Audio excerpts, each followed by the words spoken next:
You can choose in this election to have someone that's going to fight for you, that someone's going to stand up for you. And in this election, I want to be clear. I'm running to be your prime minister because I want to make a difference in the lives of Canadians. NDP Leader Jagmeet Singh dismissed as sliding into irrelevance before the campaign began. Now he's been, I don't know, the most improved player in this election. But will he be able to turn charm into seats, especially in Quebec, where the Bloc appears to be on the brink of a major resurgence? Will the NDP be wiped out in La Belle Province? Let's bring back the Scrum and talk about that. Laura Stone, Craig Oliver are both back and joining us for this round. CTV's Truth Tracker, Richard Madden. That's a nice title, Rich. I like that. And our special guest is former NDP leader and current CTV political commentator, Tom Mulcair. Great to have everybody back. And Tom, give us your sense of the NDP. I mean, man, he was on the side of a milk box, 45 days ago, but he's had a heck of a campaign. Yes. Actually, people within the NDP were concerned they might actually lose party status. Now everybody is so thrilled at the campaign that Jagmeet Singh has run. He's connected with Canadians. He's connected with Quebecers. They were in single digits at the start of the campaign in Quebec. Now they're pushing close to 20%. But they're worried because the Bloc is resurgent in a lot of the areas they had hoped to hold on to their seats. It's going to be a very tough fight. They had 16 seats in the last election in 2015. They'll be lucky to come out of here with a handful. A handful, meaning two in Quebec. Okay, so they're going to have to, if they want to do well, they're going to have to look for seats elsewhere. What's your take on the Jagmeet Singh campaign? Well, I think that his secret weapon, which many of us were reluctant to deal with because we're concerned about being insensitive, was his turban. It connected in so many ways and touched so many of the issues in this whole campaign. So go to the Atwater Market in Montreal. A gentleman who I think was more ignorant than racist, came up to him and said, get rid of that turban and you'll be more like a Canadian. His answer was so generous, I think it touched the whole country. So there was an authenticity there about him. After we had the other two leaders looking more and more like automatons spouting message track all the time, people said, this guy is okay. He's there, he's open, he's transparent, and we like him. Yeah. And they never went back on that. And that guy in the Atwater Market may be as ignorant as he was racist. I don't know what the line is there. Rich, what do you make of that campaign? I think it really came down to when people are looking for character, that's where Jagmeet Singh really shone. A lot of Canadians know who Justin Trudeau is. A lot of people were still making up their mind with Andrew Scheer, but that, I think, is where Singh really shone, was the way he was able to make himself, portray himself as genuine, and he had his character. So I think that is really what has propelled him to where he is today, because the NDP's policies weren't really taken seriously throughout the campaign.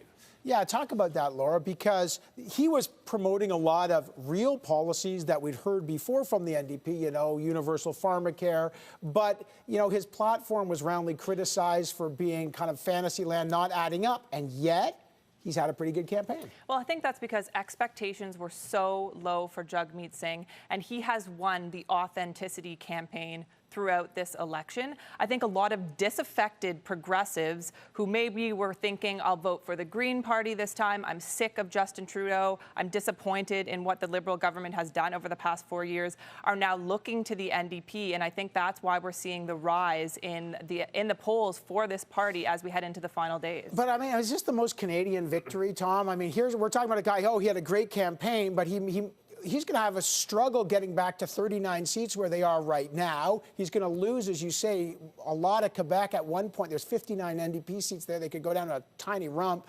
How do you declare victory if that happens? Well, the victory is, of course, coming back from the dead.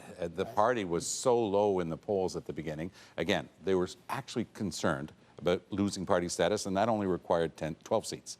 So now they know that they're going to get a lot more than that. Party status is assured, and he's begun talking openly and cleverly about coalition. And was that smart? It was smart, and his advisors didn't like it, but it was his idea, and then he went back to it, and he's doing something. He's making himself basically immune to the inevitable siren song of the Liberals to say, strategic voting time, we're sorry we didn't keep a lot of our promises, but now there's danger because the Conservatives are at the gate. You have to come back and vote for the Liberals.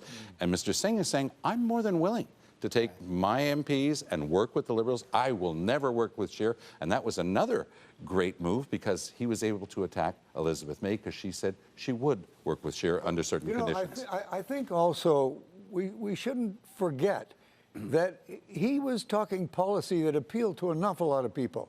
Forget the cost for the moment. Nobody in this campaign seems to be worried about costs, so give him a break for that reason at least. Never mind the deficit, never mind the debt. The fact is that we can use pharmacare as a country. We should have it. We can use dental care as a country. Lots of other countries can afford it. We can afford it. Many of his policies really appealed to a segment of the population that said, yeah, to these kind of ideas. Jagmeet Singh's power comes from the fact that the other two guys aren't doing so great either. It's not like of power.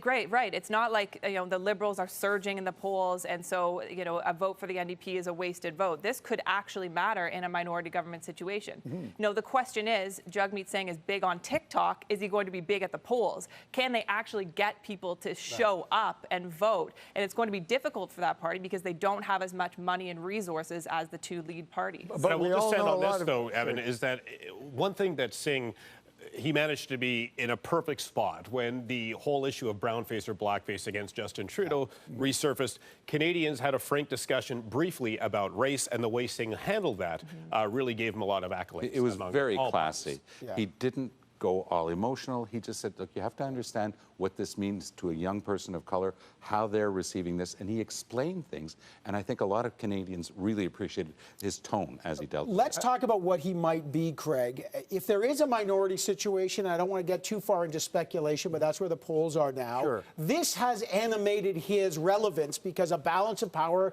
puts the NDP very much in a critical position. What does that do? How does that recalibrate what the NDP might do in the future? Well, he's assured of hanging on to this job if that's what you're talking about.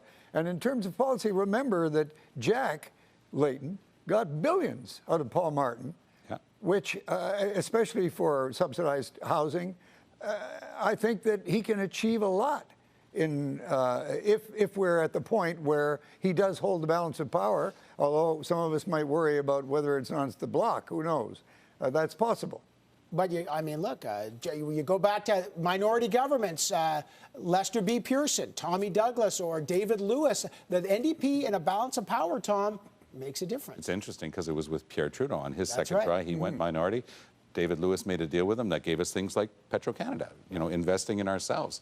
And so it is a possibility that the NDP is looking at, and I think that Jagmeet Singh has given just the right attention to this coalition idea. He's not overplaying his hand. And as people go to the polls on Monday, that's got to be at the back of their minds, because the Liberals did disappoint, as Laura was saying, on a lot of key issues: climate change, subsidies to oil companies. Democratic reform. So people are saying, well, if we have somebody to hold their feet to the fire, maybe they'll actually do the things that they've talked about this time. All right. Well, I got to leave it there. That's going to be fascinating. Does the NDP translate that charm into seats? Can they hit that 39? It's going to be fascinating. All right, Tom, thanks so much.